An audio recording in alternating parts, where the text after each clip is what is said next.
It is still a good afternoon. Thank you for joining us today. So we're here today because a healthy economy requires a healthy democracy. The two go hand in hand. And as we gather here on this beautiful island and reflect on how we can bridge the future together and inspire radical collaboration is the theme of this conference across divides, we do so at a time when many Michiganders and indeed many Americans are inundated with misinformation and that misinformation is causing them to lose faith in many institutions that they must believe in order for us all to thrive. So there's no better moment than now for us all to join together to ensure Michiganders can have rightly placed faith in our institutions and in our democracy. So we're here today because we want Michiganders to know how to easily cast their ballots in this year's upcoming elections. We want them to know that when they do so, their votes will be secure and that the results of the election will be an accurate reflection of their will. And we want them to know, in this age of artificial intelligence, deep fakes, and disinformation, where to turn for facts about our elections, how they can participate in those elections, and why it matters. So in this moment, business leaders are our most trusted, nonpartisan voices. And it's so in this moment when business leaders have a unique and critical role to play in our democracy. So I'm proud here today to stand here with the leaders of the Detroit Regional Chamber and many other business leaders from all across our state to make a very clear statement in support of business leaders serving as trusted voices to ensure that Michigan citizens can easily vote and have faith in our democracy this year.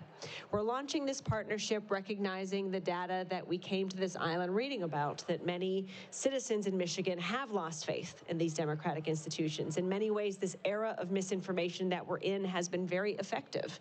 And so how do we solve for that? We solve for that by having our trusted voices, business leaders, community leaders, the leaders who are here gathered on this island, to be a part of a partnership, a strong, diverse coalition that is focused on ensuring that we invite all individuals to the table and ensure that everyone has a voice and a faith in our democratic institutions and in our elections. So in this moment, we're asking Michigan business leaders in particular to join us in doing three things. One, give employees time off to vote during the early voting period or election day. Second, use your platforms to promote nonpartisan, accurate election information about how to register, how to vote, and how to learn about the security of our elections. And third, encourage your employees to serve as election workers in 2024. Because it's nonpartisan, professional election workers who are the backbone of our democracy. And who better to fill these roles than the professionals in the organizations that are represented here on the island in this conference. So I'm grateful to the Detroit Chamber for recognizing the importance of making voting easy for every citizen and for valuing the link between a strong economy and a strong democracy. In particular, Sandy Barua has been a tremendous partner in champion in these efforts. And Sandy, I'd like to turn it over to you to say a few words. Good afternoon, everyone. First, I want to thank Secretary Benson and her team for their leadership. Fair, efficient, secure elections are a hallmark of American democracy, and Secretary Benson and her team have been nationally recognized for doing exactly that. In today's environment of polarization, tribalism, misinformation, it is business leaders that have a growing role to serve as the voice of reason and sources of fact. In a time when we see faith in government and media institutions falling, it is no surprise that the Edelman Trust Barometer has ranked business and business leaders among the most trusted sources of information.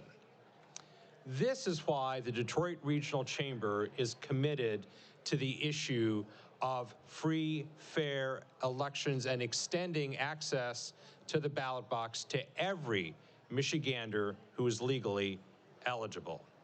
The Detroit Regional Chamber is proud to spearhead a partnership with the Secretary of State's office to do the three things that Secretary Benson just mentioned. To ensure employees have time off, either during the early voting process or on Election Day itself, of course. To promote nonpartisan voter education, teach people and inform people how to register timely and what your options are for casting a valid ballot. And encourage employees to serve as poll workers during the upcoming elections in 2024 and beyond. These poll workers are the unsung heroes of our nonpartisan small d democracy. And we need to do a better job encouraging them, thanking them, and respecting them. The Chamber will actively promote these actions across our membership and encourage businesses to develop materials and communicate with their employees to get the word out on these 3 initiatives. And the Detroit Regional Chamber will continue to provide the business community information, data, and resources that strengthen voter participation and, just as importantly, faith in our electoral process. At the end of the day, it is this faith and the strength of our democracy which is absolutely essential for free enterprise to flourish and for the American way to continue. Democracy is the foundation which our entire social and economic system is built, and this is why the Detroit Regional Chamber firmly believes that this effort is indeed a business effort. Thank you very much. Thank you, Sandy. Thank you very much. Thank you for bringing us here. Thank you for arranging the beautiful weather and all the work that created this really tremendous gathering this year and bringing business leaders together as well to support Michigan elections. I'd now like to introduce another founding member of our coalition, Michigan Business United for Elections, Carla Walker-Miller, the CEO of Walker-Miller Energy.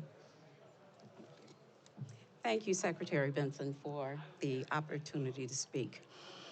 It's hard to believe that we're in a place right now where we need to champion the cause of democracy, but here we are. Obviously, democracy benefits everyone, and it benefits the business sector, because when everyone's voices are heard, the interests of our residents, our team members, our customers, and our businesses are represented in our government. Civic participation fosters growth, strengthens the bonds of trust that our communities have in each other, and ensures that we all have a stake in the leadership we elect to represent us. So businesses like mine have an important role to play in democracy. And it's really interesting because as a small middle market company, we have to work very, very hard to support our communities and to instill trust in the people we serve. So we are going to work very hard to make sure our team members have the opportunity to vote. Obviously, time off to run out and vote. But once again, our company will offer Election Day as a holiday. We have a no excuses policy. You have the entire day to make it to the polls. So we're really looking forward to them taking full advantage of that opportunity. We are committed to making sure that we all work to secure our right to a permanent democracy. Thank you. Thank you, Carla. Thank you, Carla, for your leadership on this effort. And finally, I'd like to welcome George Barnes, the CEO of Heritage Optical, and my neighbor. Well, there are things you can say and things you can't say. What we're going to do at Heritage Optical and the Heritage Vision Plan, seeing that we have thousands and thousands of patients that come in our facilities, we're going to put up signs and we're going to send out literature to inform them that you must vote. You can't just sit at home. Our employees also have time off to vote. But the main thing is, I think what we can do is we've had a lot of employees that a lot of patients that we have done business with, and we're going to send out letters and cards to make sure that they vote. It's their right to vote, and we are, well, I can only say it's their right to vote. Our employees also, as patients come in and out of our facilities, we're going to also continue to remind them and we're going to have literature to give them. So I say that's the little least we can do. Thank you. Thank you, George. Thank you, George. And thank you again to everyone here. I'd like to recognize others who have stepped up to be part of this coalition. Rachel Stewart of Gardner White, Hiram Jackson of Real Time Media. From DTE Energy, we have Joanne Chavez. DTE's Jerry Narcia is a strong founding partner of this coalition, and we're grateful for DTE's partnership, along with Brandon Hoffmeister from Consumers Energy and all of the leadership there as well. We've got Marvin Beatty from Greektown Casino with us. And I also want to thank a few other partners who couldn't be here, including Arn Tellem of the Detroit Pistons and Sheila Ford Hamp of the Detroit Lions, who continue to be some of the strongest business leaders in partnership for safe and secure elections, and also nationwide in the sports industry, great leaders for the work that we're doing to make sure voting is easy for everyone. And finally, our university leaders like Kimberly Espy of Wayne State University have been extraordinary partners as well. So stay tuned. We stand here today to ask and invite other business, educational, and community leaders here at this conference, but all around the state of Michigan, to be a part of this work to make it easier to vote and build confidence in our elections. You can go to our website, michigan.gov/biz4elections, to learn more about how to be a part of this coalition. And we know that a civically engaged citizenry and business community is key to a strong and healthy democracy and a strong and healthy economy. So for us, we are committed to both of those things. This team here is working to get it done, and now I'm happy to take some questions, and thank you all again for being here today. Hi, Secretary.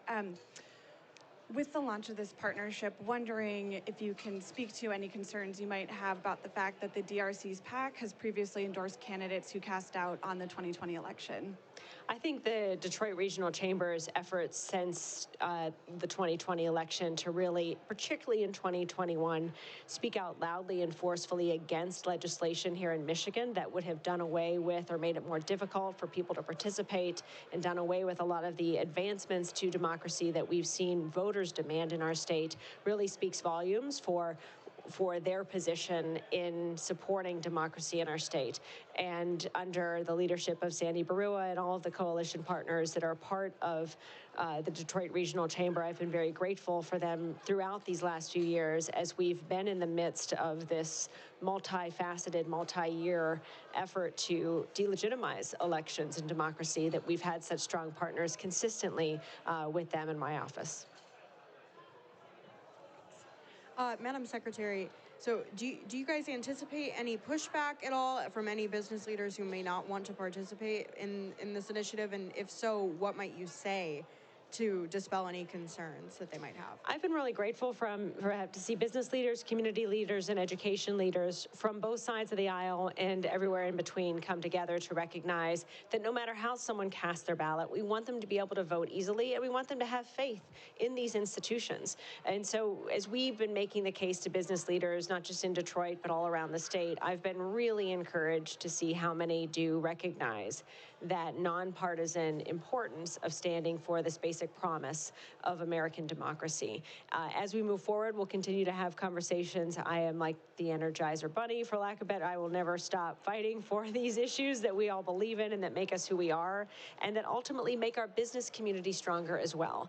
And I should note, also been working with some of the national leaders in the business community nationwide to similarly try to make this case.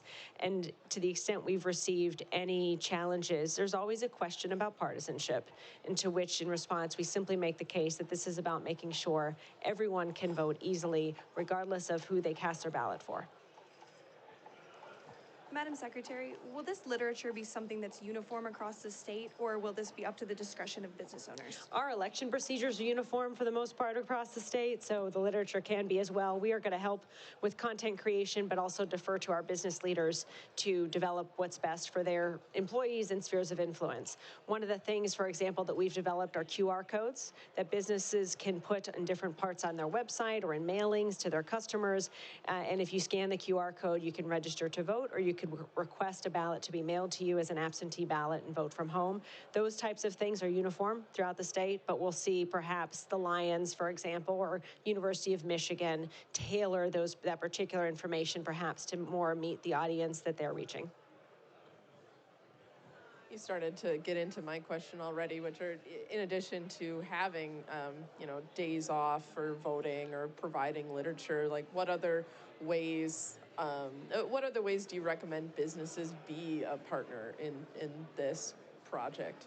I think these three things that we've identified are the tent poles that we recognize are required in healthy democracy.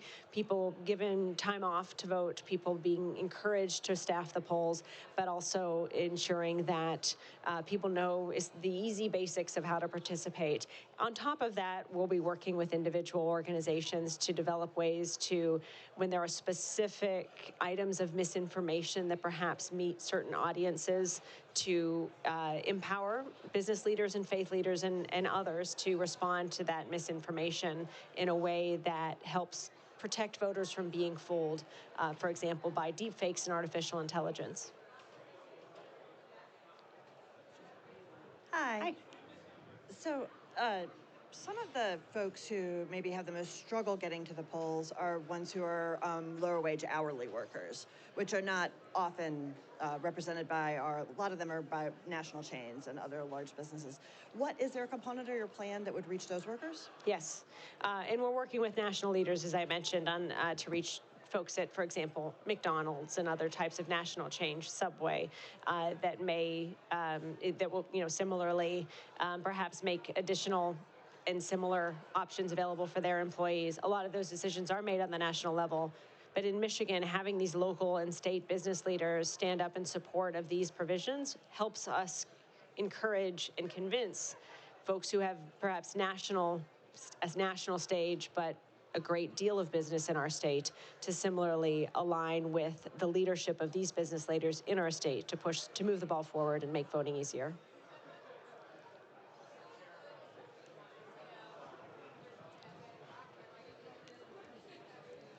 Secretary, you mentioned that businesses are one of the best ways to reach voters. Why do you think that that is in this election cycle compared to more traditional sort of campaigns through, TV ads and whatnot? And is this program based on programs in other states, or is this something sort of unique to Michigan? Michigan's been an innovator and a leader in this regard, and we'll be encouraging folks in Arizona and other states as well, to Nevada and Georgia, to follow suit.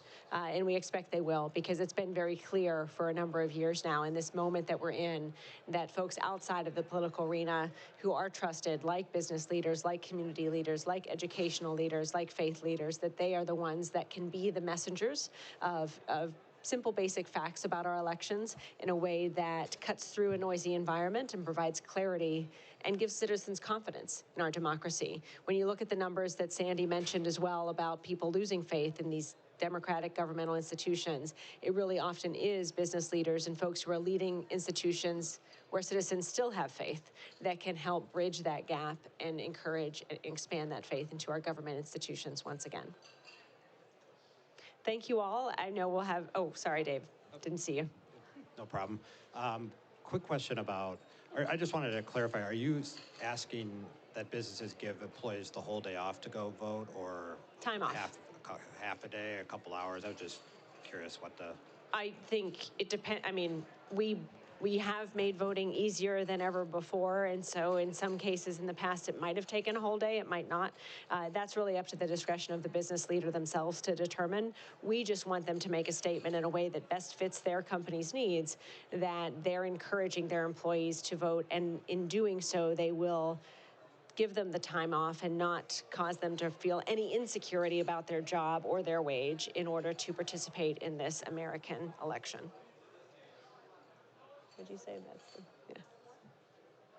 Hi. Hi, Madam Secretary. Hi. Follow-up question on the materials that your office will be making available.